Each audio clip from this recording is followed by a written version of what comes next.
Okay, welcome to PresentERs. Tonight we welcome Norikazu Okuyama.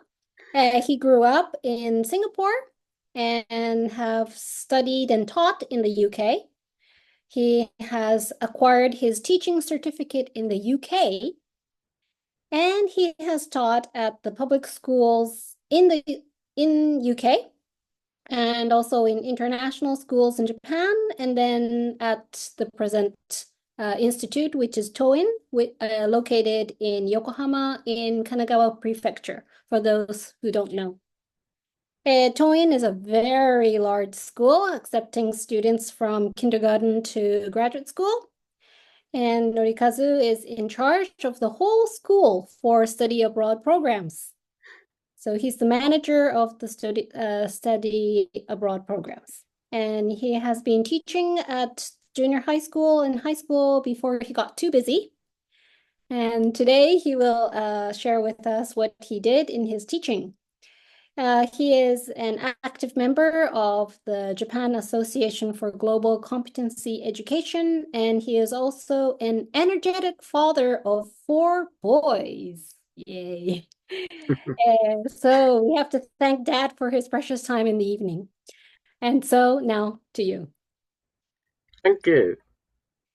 Let me share the presentation.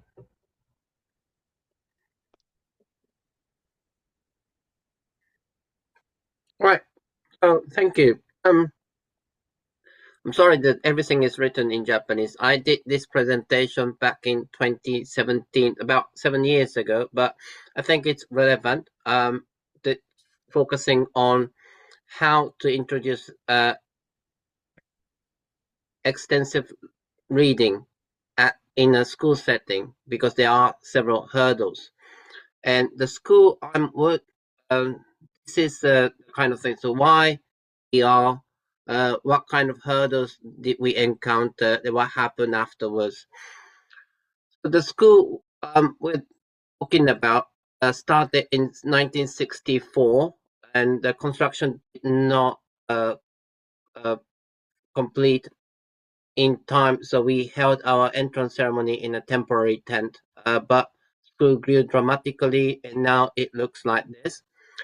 Back in 2014, after 50 years anniversary, we started to change the schools. The school is unique because they used to have boys and girls sections separately for secondary education. Also, this is the very first school to introduce set system in a regular school. And it really was successful in the 80s and 90s, but that kind of competitiveness required to be in a set system became very unpopular in the 21st century, and there had to be some changes. And I started teaching at Toing at 2012, so it was very lucky in a way that I could introduce ER as I start. So why ER? When I started teaching at Toing, I was in the middle class of grade 9. They had, and they couldn't read extended piece of work at all. And then they were my students were using the textbook, which was content heavy and not approved by the government. And so the extensive reading, or the dealing with the extended piece of work, was not a part of the curriculum, which was a big no-no, because in a few months they had to sit internal exams, which was the same as the entrance exam for the high school students. And our entrance exams, there were 2 long reads. In high school, they would use the most difficult textbook available, and they are very difficult and very long. So there was a gap that they had to fill, but reading was not something that the curriculum was focused on.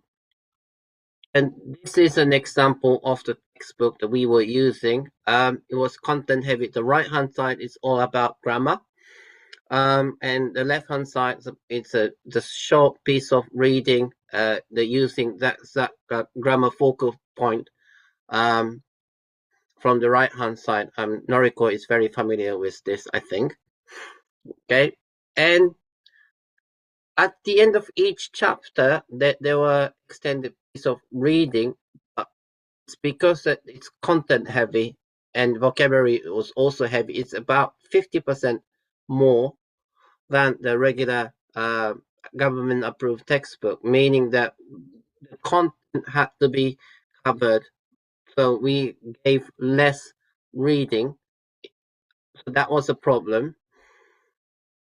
So each class, I gave them small quiz focusing on what they've already learned. The top part is grammar points, which you can see from the left bottom of this textbook. I use it 2 or 3 rounds to make sure that they understand it and they get it. And the bottom one is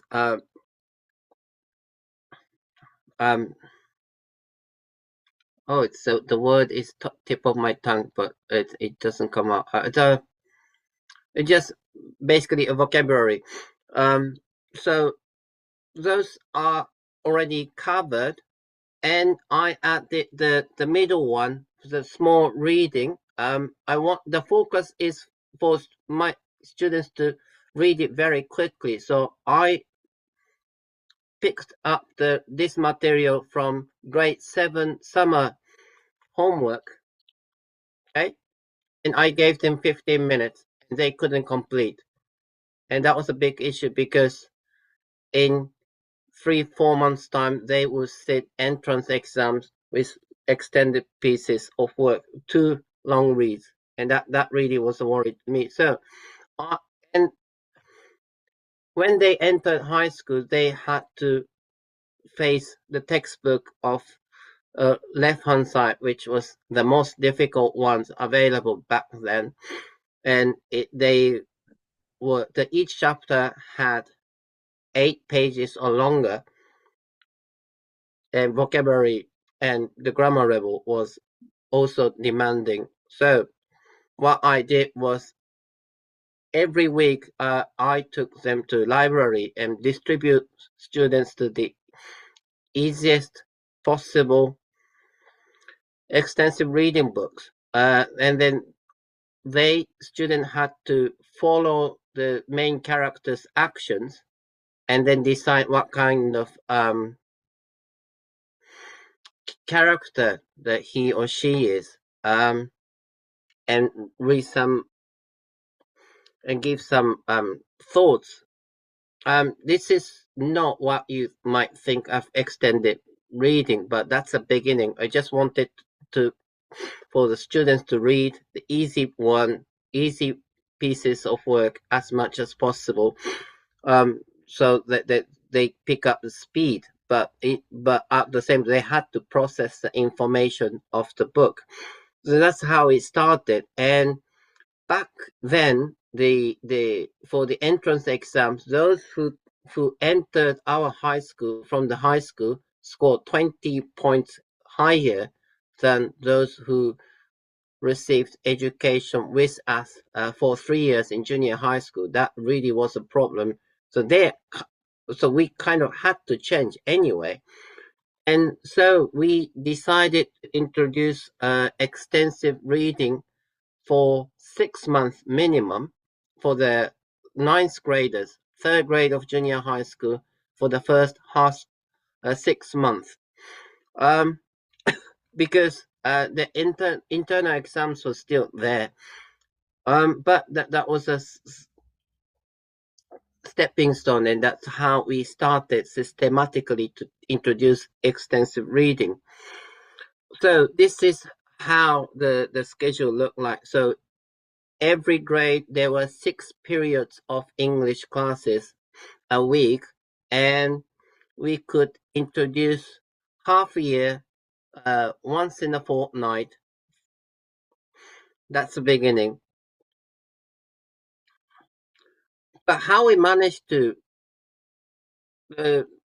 keep that extensive reading time was a challenge. There were three hurdles, but that was the largest one because we had so many things to teach, and this is a bit of a planning disaster that we used the content heavy textbook, meaning that there was time once a week students learn at language lab classroom where the facility was excellent for audio equipment.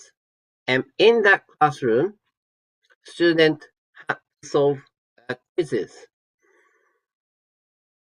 So they go to classroom where it was suitable to listen to the English audio, and they don't listen to they were not exposed to the English sound, but had to solve quizzes,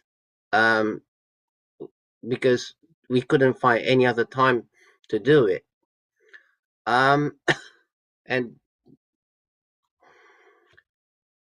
we decided to change the textbook because we wanted to introduce active learning. So the less content, the better to make room for the activities. And also we ditched the internal exams. So that's how we extend the time we do the active learning. No, and active learning as well as extensive reading. So back into the schedule, we could introduce extensive reading from towards the end of the first year and throughout the junior high school time, we could secure the time. So once a week for 2 years and once a fortnight for the third year, we could secure the time for the extensive reading. So after introducing the phonics, we could use the time slot used for using the phonics to introduce the extensive reading more as the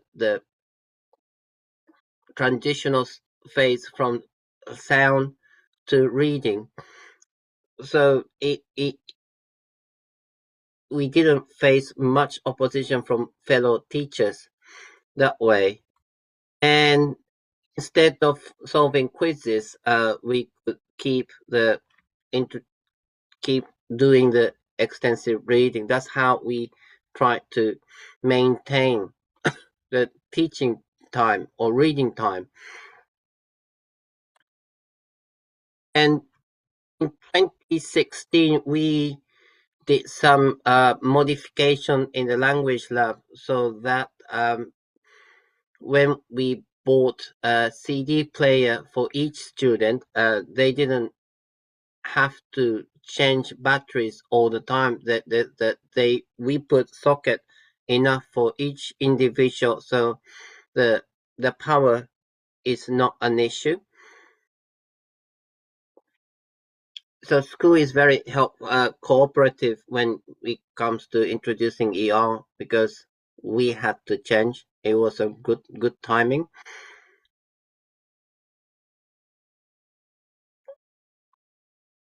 The other hurdle was we invited the person of active learning in Japan from Kyoto University called Professor Mizogami, who is now a chairperson of our school. So active learning is a big topic at Toingaku. So even the extensive reading had to be in line with active learning, and that's another issue. And there for many extensive reading is just inputting, less of an output. When active learning, this is a definition made by Professor Mizogami. Basically, there must be an output. That's what it says. And so I had to come up with something with an output opportunity just to make sure that ER will stay in the curriculum. And these are the textbooks we used as a whole class reading aloud, and they are so we made the manual just to read how to read it for so sorry, I rephrase it. So I had to come up with a teaching method where everyone can follow, not just the students but also the teachers. Make it easy for other teachers to do, and that's how they read it. Uh, Repeat after, synchronized reading, and shadow reading. And this is the kind of the material they read all together before they move on to individual reading. It's very easy and very simple. And also, in order to be in line with active learning, I had to create this kind of worksheet for each week so that we will not get criticized for non-active. And in order to make a variety of output activities, students uh, sometimes introduce the books they recommend, or they do reading aloud for others, or do some presentation. So we had to be active. We had to do active learning somewhere, sometimes. And the last hurdle we had to encounter was we are in a set system, meaning that all the English classes in one grade, up to 8 classes, are taught at the same time. So meaning that I cannot be in classroom, each classroom to do the extensive reading. Then many teachers are involved, and they have their own ideas.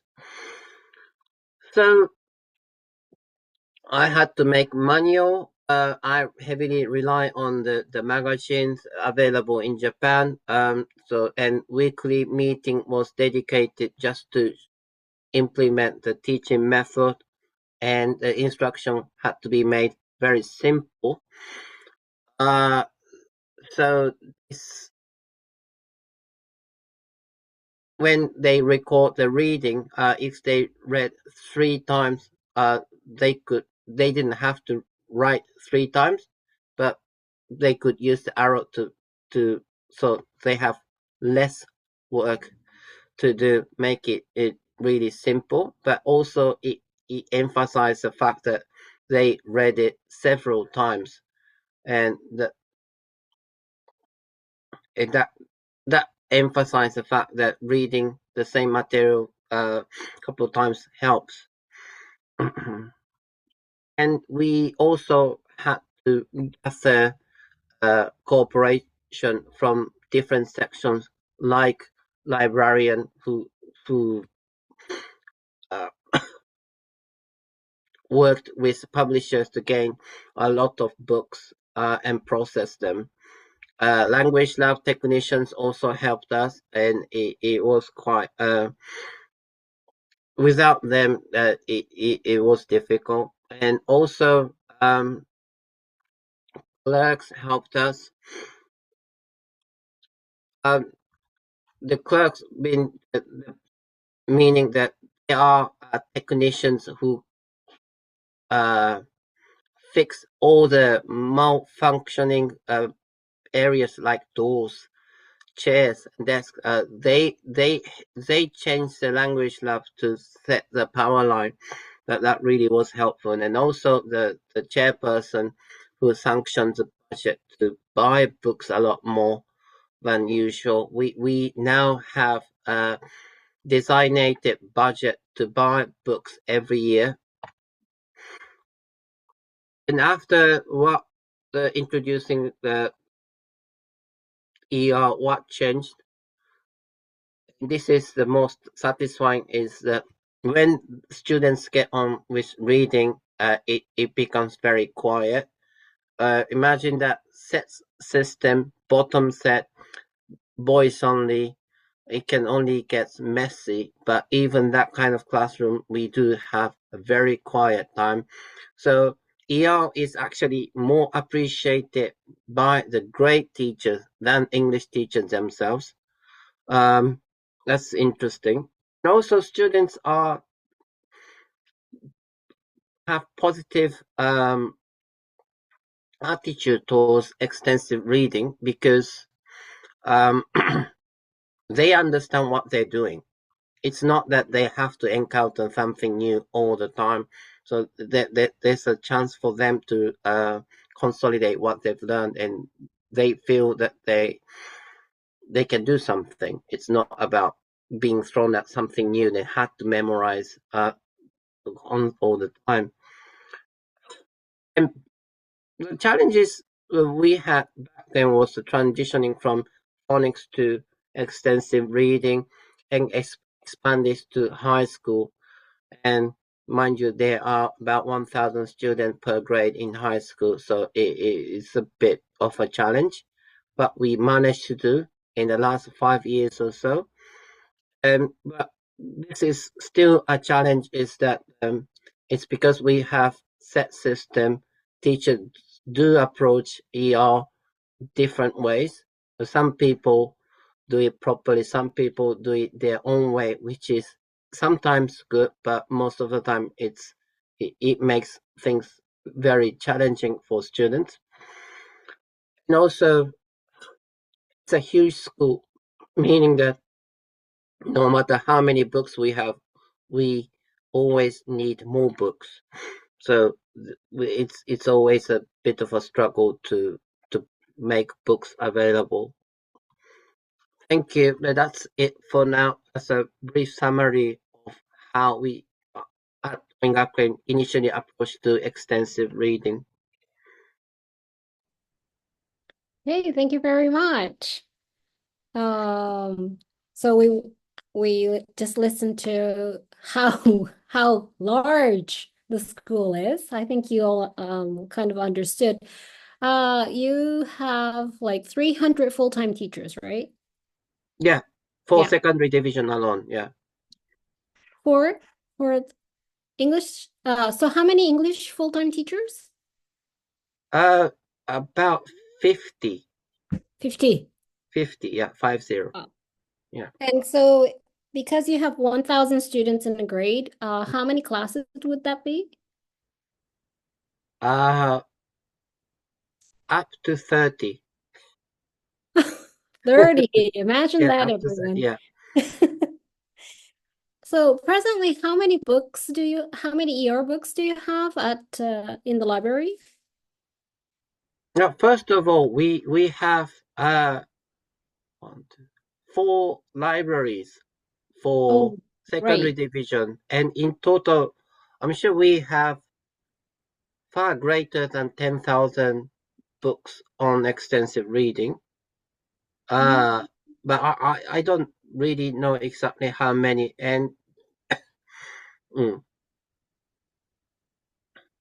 wow. but I mean, the 10,000 books on ER is considered large enough in regular setting, but it's because we are at such a huge school. It's it's not enough. Hmm. That's an issue. So even though we spend 1 million yen each year to enrich our book resources, we never felt enough. Hmm. Hmm. Right. Other people, do you have other questions? Yeah, Sandra? I was just wondering, so you set, well, not you, but this was set up to help students cope with the longer passages Hmm. of reading for exams. Hmm. Did you see significant gains in performance after implementing the extensive reading program? Like, what kind of gains did you see? Did you see students, yeah, able to perform better or understand more? Um, there are some evidences available these days that those students who engage with ER more tend to have better scores in STEP ACAN and also external exams. And other than the STEP ACAN grades or pass rates, it's hard to find evidence of performances against other grades because each grade is different, and although they sit external exams, it only shows where they are at within that grade, if you know what I mean. Yeah. So the average score, or the what Japanese call hensachi, where they are at against the national average, it's not that bad. It's getting better. I mean, when other subjects, students are struggling, the same group of students tend to do better in English. So that means that they are successful. And the only difference they have is, there are two differences. Is one, English, it's easy to introduce active learning because there are lots of pair works to be done. So there are lots of implementing chances, so they can practice what they've learned quite more often than, say, mathematics, where teacher just be didactic. And also we do extensive reading. And now in Japan, the text for the exam materials, especially the entrance exams for the university, the text gets longer and longer and longer.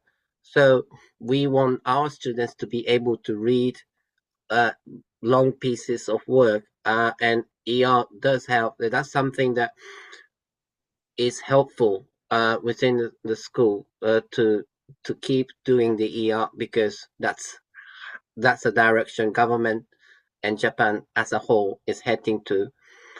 So coming back to the evidences, we see students tend not to give up when they encounter the long pieces of work, or that kind of performance-wise. Students. So when we observe students, there are some signs that it is working, but evidence-wise, other than the fact that it's typical, those students who get on with ER tend to do better in all the measures. Other than that, we don't have that evidence. Okay, thank you. So, anyone else with other questions? I can keep going. Okay, I would ask about active learning. So obviously active learning is a big thing at your school. I was wondering if you could just briefly outline what that is for you in your school. So what the goal is, and also if you didn't have that focus on active learning, do you think you would be doing extensive reading in a different way? Active learning is big, and I mean, so the school initially, which started in 1964, adopted the competitive kind of cram school style of teaching very well, and it worked very well until the bubble economy.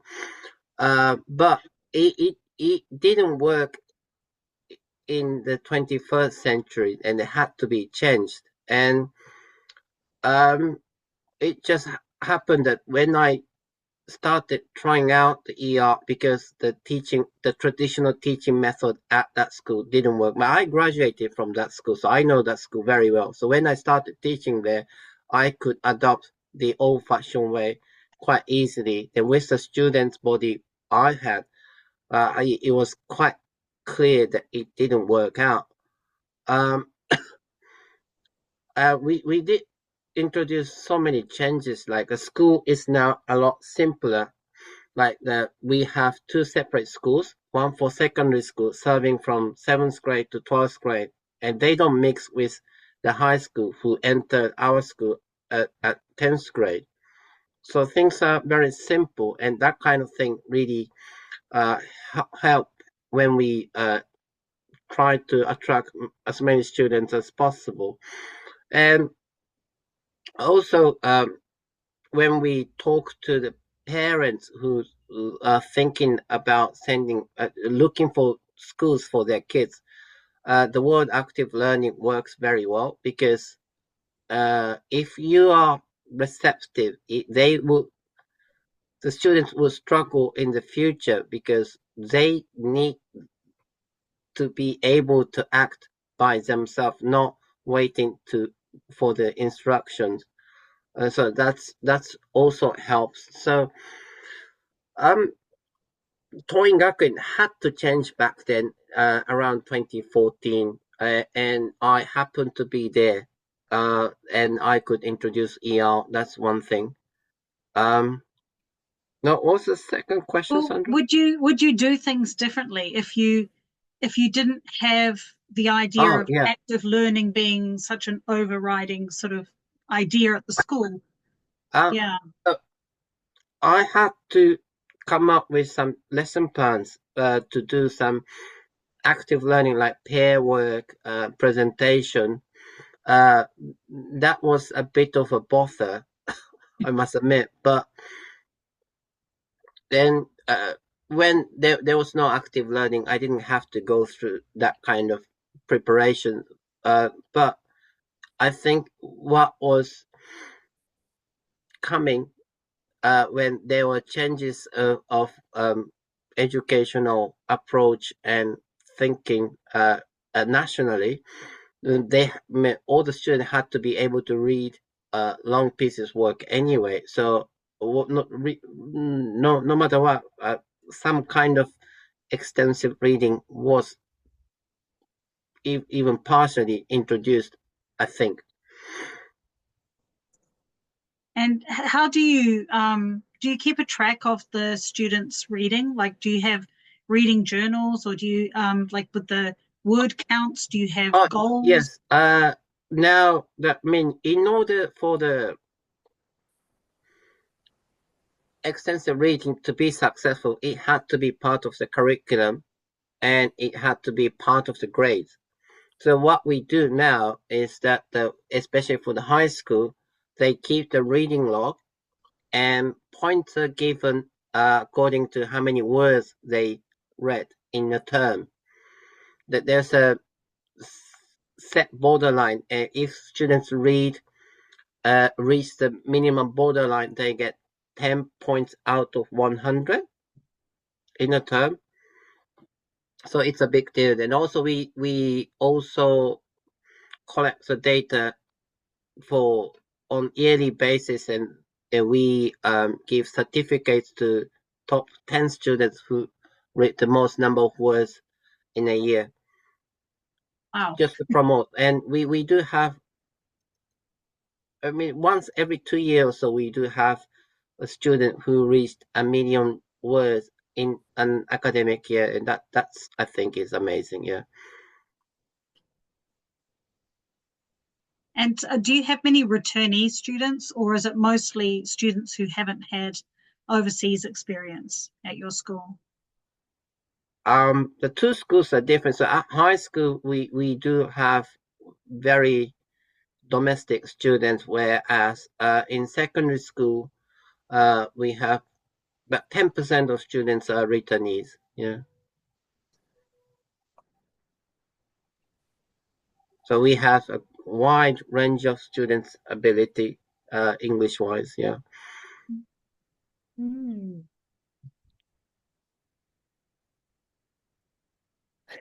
Yeah, Noriko, sorry, I was waiting for you. No, I was just interested in how your faculty would adapt to ER if they have not like experienced it themselves. For like example, in my school, it took about 10 years to have all the English teachers to kind of understand and get along with ER. Mm. But our faculty is only 17 people, whereas you have 50. So I was just wondering how they would get along. It comes several ways. One is that it comes from the very top that the chairperson is keen on implementing ER. So we cannot say no to that. The other thing is it's now a part of curriculum, and we have to give marks based on how many words they read. So, and it's because we have a set system that giving marks is a very sensitive and big issue at school. So the teachers have to be very careful when it comes to grading. And the other thing is it's not me, but we hired a teacher from the Kanagawa prefecture who was leading figure of implementing active learning in her school. And she was also a driving force in the well-known figure in Japanese ER society called Mrs. Miyamoto. And she made the teaching manual. So she created lesson plan for the whole school, and also this class is conducted in a period where there's a supportive figure from the language lab technician. So they know a lot better than the regular English teachers about the each class, what to be taught, in what way, what order, where should be the focus. So there's a backup plan.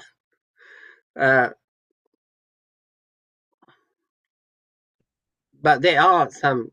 Okay, so we are very successful that systematically we introduce ER, but of course, obviously, there are teachers who are keen on this, or they do it just because they have to, and they rather not to do it, but they have to do it, so they do it, yeah, with minimum effort.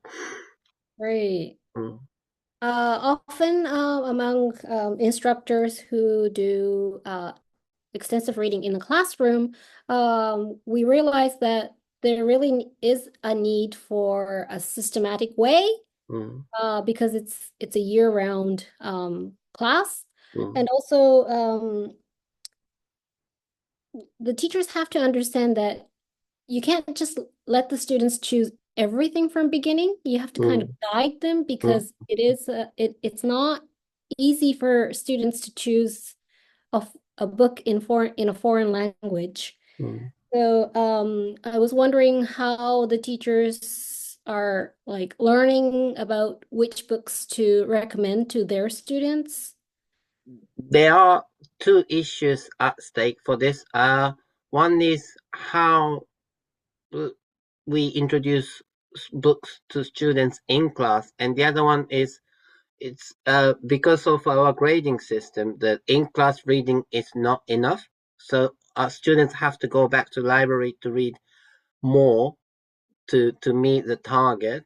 And for the latter part, we use the YL system introduced in the other Japanese association, and we give them the guidance that they have to read minimum. They have to meet the target from the books for the term. The number of words they have to read for the term from certain YL. So they don't try to say pick a difficult book so that if you read once, you meet the target. Like reading Harry Potter, that would be a minimum of 100,000 words or easily, but that wouldn't help for ability wise. So we have to make, in order to make sure that they read the correct level of the books. So we rely on YL system, and the other one is more of a difficult issue because to be successful, teachers have to know two things. One, they have to understand students, what kind of area they are interested in. The other thing is the teachers have to know the books very well, so they can match books and students. And that's the area that we are very well. That's a well, the challenge we face these days, because we were far too busier implementing this system up until last year or so. Now that with the COVID long gone, students, we can expect students to be in school consistently all the time, and this is the kind of issue that we are tackling these days. But it's not the unlike the using rely on the wire system. This is something that which is harder for the school to overcome, because it depends more on individual English teachers to learn about the books and learn about the students. Yeah.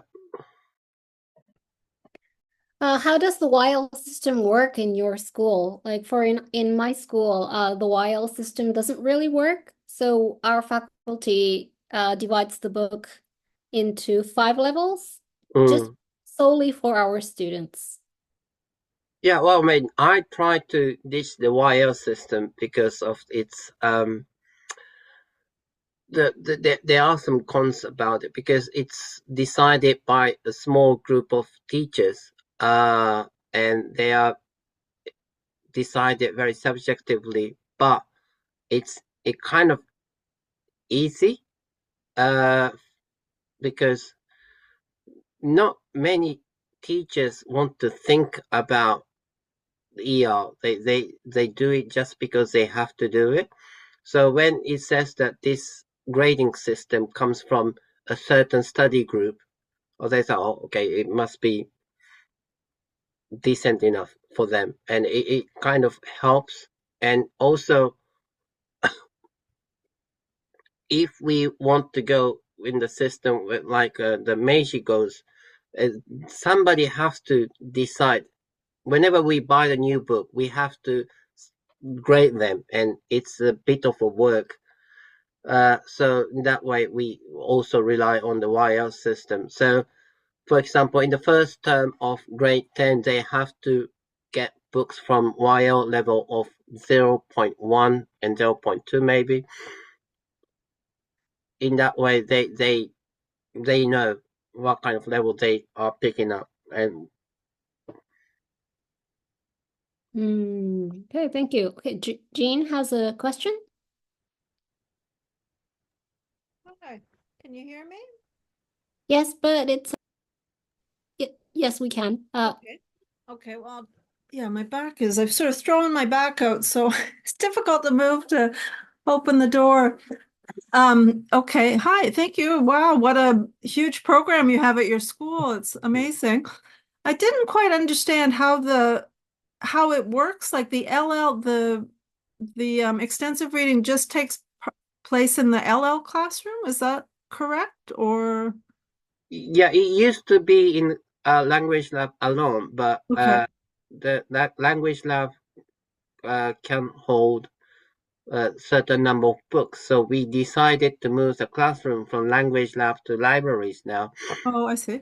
Mm. So during that, okay, so during that period, it's just a regular classroom teacher. Like you were saying a lot, how you rely on the LL teacher to guide you through all of this. So then I was just a little bit confused. But For that, yeah, the classroom must be conducted by the regular teachers, but okay. we assign language lab technician to each classroom for session at the library. So Okay. and so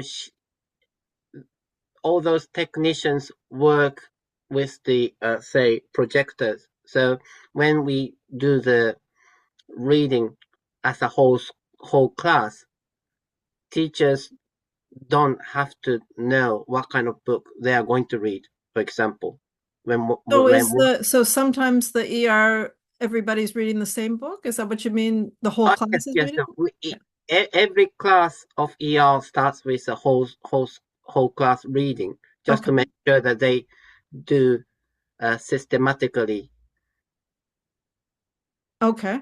Yeah, and then move on to individual reading later on. So they have like 10 minutes or something at the beginning of the class where everybody reads the same book? Is that how it Yes, works? yes, Or- yes, yeah. yes.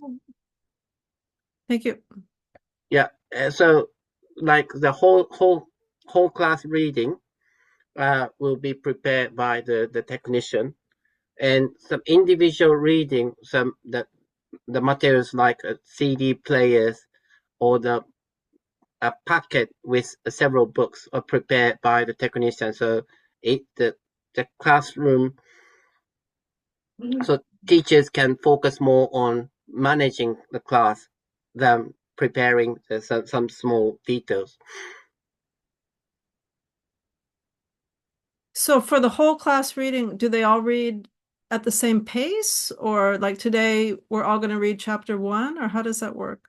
We do use Oxford reading trees digital version, so they get to read how can I say?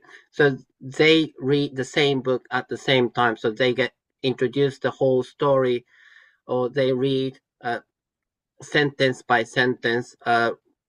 They do it together. Okay. Mm. Aloud then. They're reading aloud? Yes, yes, yes. Okay, thank you. Mm. Do students read at home at all, or is everything done at school? They could if they want to, but I mean, we're a bit reluctant to lend some extensive reading materials because we don't have enough number of books. I mean, it's wonderful for from our point of view that those technicians voluntarily go to library during lunch break when the library gets very busy. So they help out to manage the situation, so all the students can read an English book or two. And That helps. you have audio available for most of the texts. Is that right? Yes, we do, and we do download or majority of the sound to CDs, and CD is attached to each book, so they can do the reading while listening. So you have like a whole lot of mini CD players for Yes, them to use in the library. yeah, and Okay. all students have to bring is their own earphone. Okay. Mm. So it's just my comment listening to that. So it's kind of like a hybrid in a way, Mm. where you have the digital books when you're Mm. doing the whole reading, but Mm. at the same time you provide students with physical books and CD, Mm. which and CDs are quite um what do you say? Not a major device anymore. Mm. But That's the thing about that's the next thing we have to worry about, because all the publishers turn into digital. yeah. The cloud, so they put all the audio on the cloud, and we have to, like Oxford, we have to pay a certain fee each year. Right. Whereas in the past, like CD was attached, and it was a lot easier. Mm, Mm. that's true. Mm. Mm. But because students nowadays don't have CD players at home, Mm. I guess the listening to the CDs must be done in the school. Yeah, and that's the one thing that we have to now teach how to Oh, use CD okay. player. Yeah. Right, Yeah. right, right. Okay. Any other questions from anyone? Well, there's one thing that kind of jumped out at me when you said about you were talking about making time in the curriculum for extensive reading. And one thing you just said in passing was that you ditched internal exams. Now, do you really mean that your school, they don't have like 5 weeks a year where the entire week is set exams? Do you really don't have a lot of internal exams, or are you talking about English? Well, we used to have 4 exam periods, and also other, students have to sit 6 exams a year, and when they turn from junior high school to senior high school, they have to sit exam again.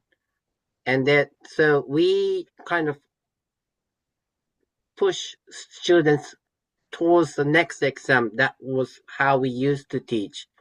But that's not how we develop the students or nurture students. That's what we felt as a group. So we now have 3 exams a year, and we don't do more internally.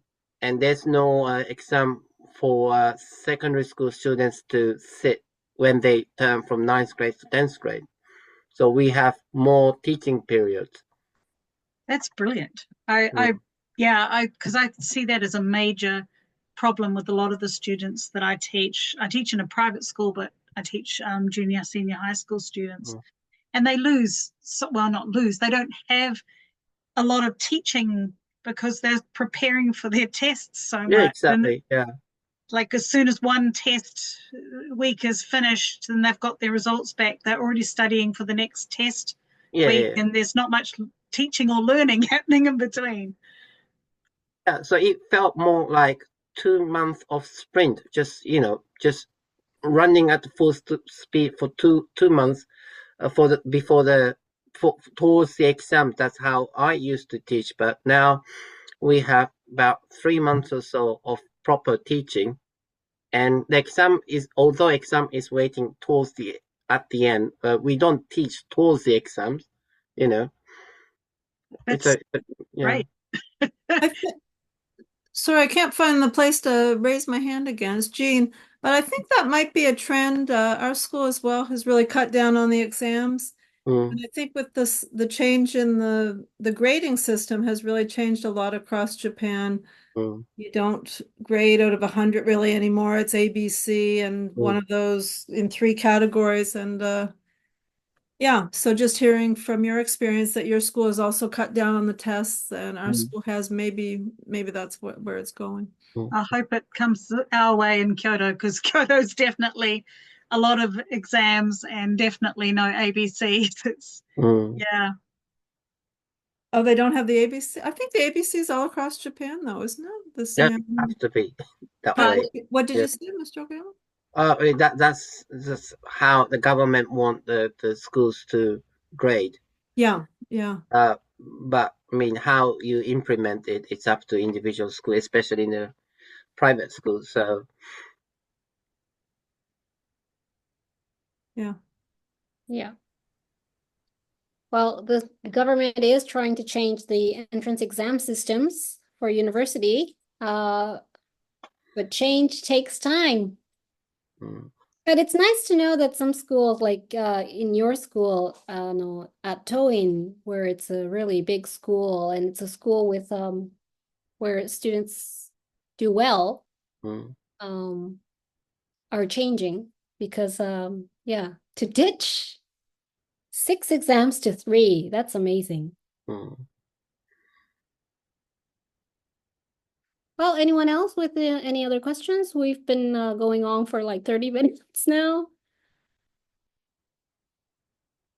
Any other questions or comments? One very quick question, which is you changed the textbook that you use. What do you currently use for your as your main textbook in the classes, the English textbook? Government approved textbooks. So not one particular text, so it changes. Well, it's because as I said, it's a huge school. We use two textbooks, depending on the courses the students are in. So,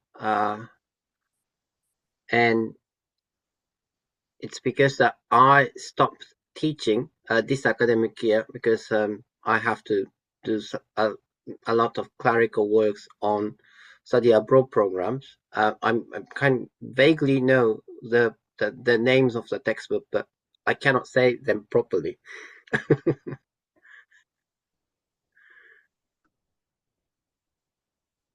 Can I just say something?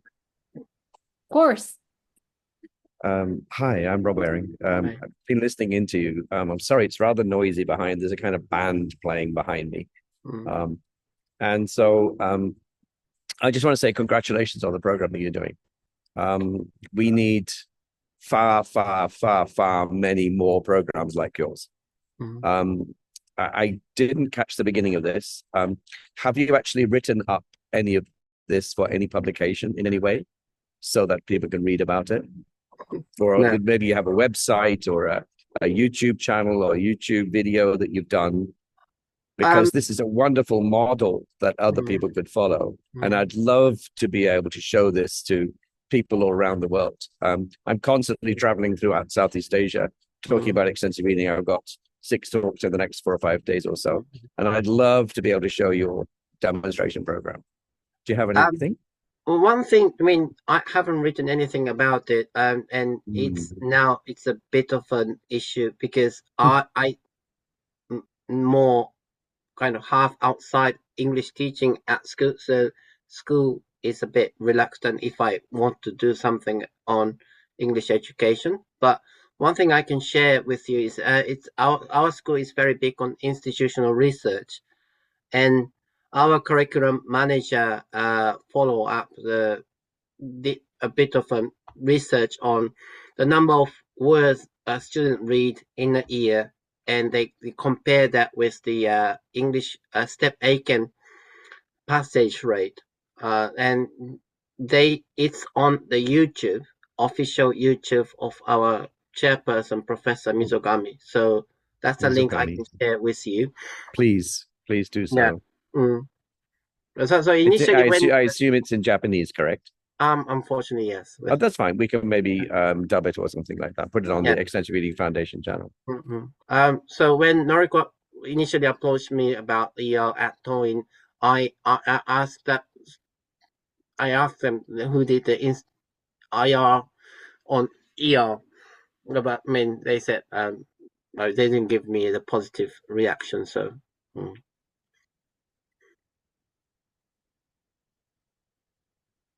Okay, so please, could you forward that to whoever is necessary, and then I don't want to ask you now to hunt around for the link, but could you pass it on to Noriko, and would you be so kind as to pass it along?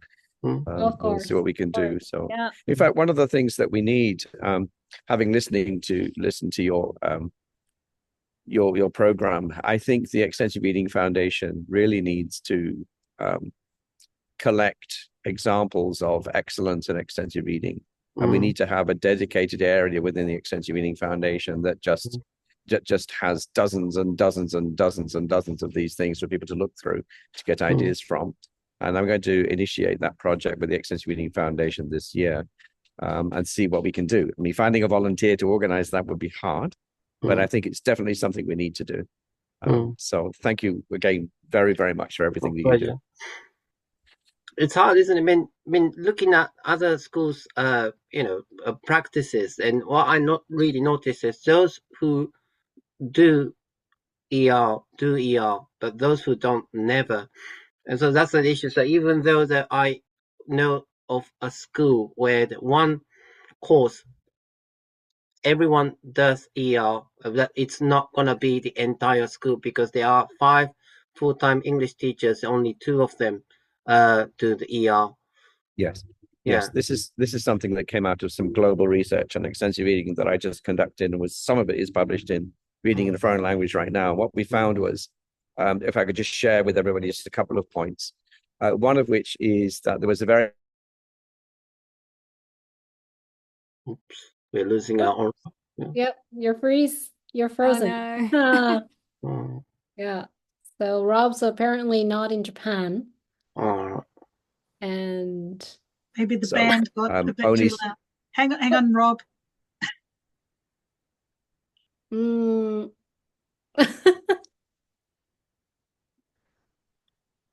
hmm, hard to get the connection. Well, he is connected, but I guess mm, the Wi-Fi is not very good. mm. not sure you caught that. No. Oh, Rob, we didn't catch any of Did that. you? Hello, hello, can people hear me? Yes, Yes. we can hear you now.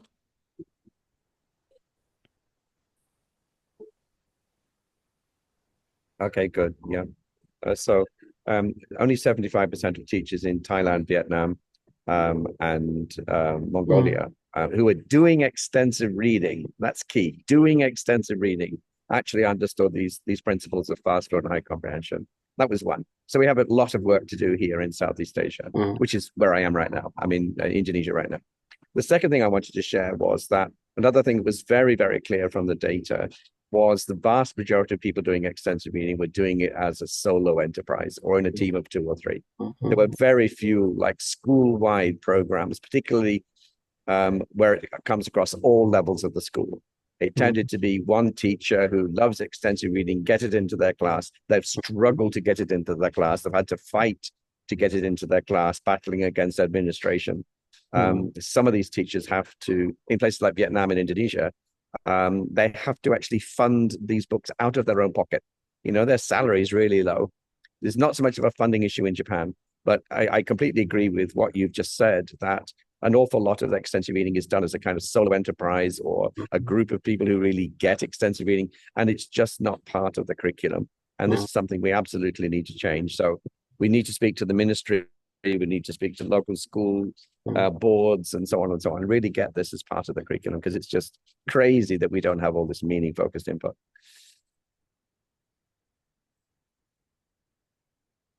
Right. And Kimberly just wrote you have a school-wide Japanese ER at your university. What's the exciting news, Kimberly? That it's actually happening. So starting from next year in March. So this year we experimented with the first year, so the second semester students. We basically wanted to see like what was the level of interest and motivation for extensive reading. So it wasn't compulsory, but it was an intact cohort of 2 classes. So that's the entire student body in the second semester. And out of the 52 students, 40 or 41 took up reading to some extent. And then we had some very high volume readers, but most students were in the sort of 2 books a week kind of level. But then starting from the next university year, which starts in March, we will also include the second year courses. And not sure logistically yet. We still have some kinks because the second year courses will also include high school students. So students, new entrants to the university who have studied Japanese in high school. So we normally have a higher numbers. So we may have to think about that a little bit, and that's on top of the 3rd year courses, which have been doing extensive reading for 6 years now. So yeah, we have like finally, I managed to convince them. That's amazing, yeah. And you mentioned before that you're still working on collecting Japanese ER books. Yes, I mean, I'm always on the hunt for new sources, but it's not like I search every day. It's kind of like, every few months or so I think, oh, let's have a look, what's new, what have we got? But what we also find is that the students they really just want to read physical books. They don't want to read digitally. And so yeah, the first year lecturer was kind of she was like, it was so heavy to take the books to and from classes because she'd have to carry like 50 paper books Wow. down to where the class is held and then back up to her office every week. So yeah. Rob, you have your hand up? Yeah, Rob. Yeah, use a suitcase with rollers. That's what I use. But it might be difficult to get them downstairs, but still a suitcase is easier than carrying them. The second point is it's great that you've got it in school. That's only half the battle, of course. At some point, you won't be at your school. And so it's the next battle you face. I'm sure you're aware of this, and I just want to mention sort of to everybody. A thing that I've seen is that once that ER enthusiast leaves, the programs often tend to die. So no. set in place stuff which. So we have this. All I'm saying, I'm not talking about your school in particular. But your school in particular. But this is something I see again and again and again and again and again. That once the ER enthusiast leaves, things trickle away. So it's great if you're saying that you've got it implemented and it will continue without you. That's fantastic. But it's a really, really weak point. For us, because our university keeps cutting contact hours, the Japanese staff have been more interested in how can they increase, or sort of maintain quality language contact outside of the course hours. So I think that's been, in a way, helpful for them to be like, students just aren't getting enough exposure to Japanese because they have an online recorded lecture that they have to listen to, and then they only have 3 hours in class outside of that per week. So yeah, it's very low. And so I think that's been sort of a reason for them to be like, we've got to have extra contact, extra language engagement, because otherwise students they just can't pass the course, because you can't pass a course on drills alone, But I think it is fairly permanent in my university because the person who's driving it is not actually me. It's a stage 3 lecturer. She's been really interested and enthusiastic. I'm not sure specifically enthusiasm, but rather seeing that it is effective and motivating for students. And that also it feeds in to other areas, because the students, when they write their reading logs, even though we let them write either in English or Japanese, most of them, like 90% of the class, will choose to write their reading logs in Japanese because they don't get enough Japanese writing practice, and they want to take that opportunity to improve their Japanese writing ability. Yeah. I think that's probably one thing, Nori, what you were saying about the success of the program in your school is that you do have somebody at the top who is controlling the curriculum and really supporting the whole school in trying to implement this reading.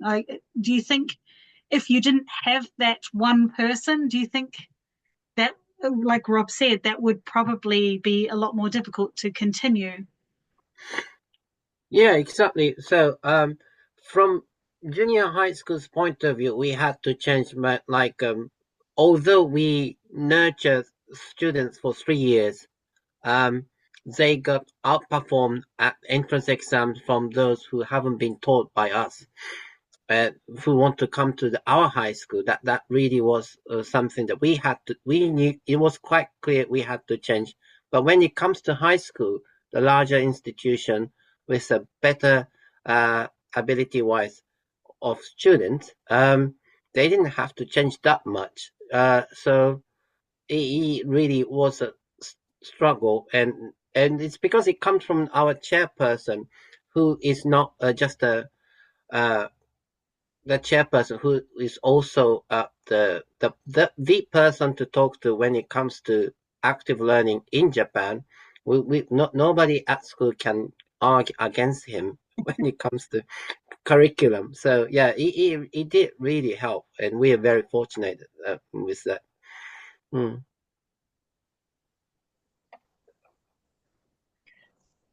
That's true. Having some authority leading the whole program really changes the school atmosphere and also the chance to change the curriculum. But in some public schools in Tokyo, there are examples where the authority started it, but when they moved to a different school, it kind of faded away, and that's really sad. But in private schools, because teachers don't change, it might be easier to continue whatever you started.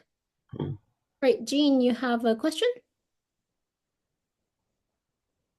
Sorry, no, I was just going to chime in and say I agree completely. And that came up actually, I think last month or 2 months ago. At my school, I'm the only one who has any interest whatsoever in ER. And yeah, it's not just in Vietnam and Thailand where it's one teacher at the schools who is interested. I think that is very common. And yeah, I envy the speaker today's situation where the whole school is on board. Yeah, that would be wonderful. That's all. Right, that is true. Right. Well, we've been going on for quite a long time, so I think Dad's quite busy.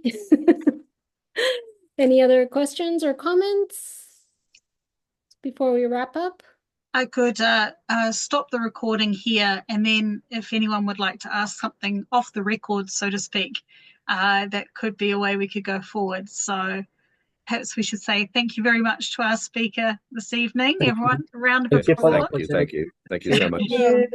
And I will stop the recording now.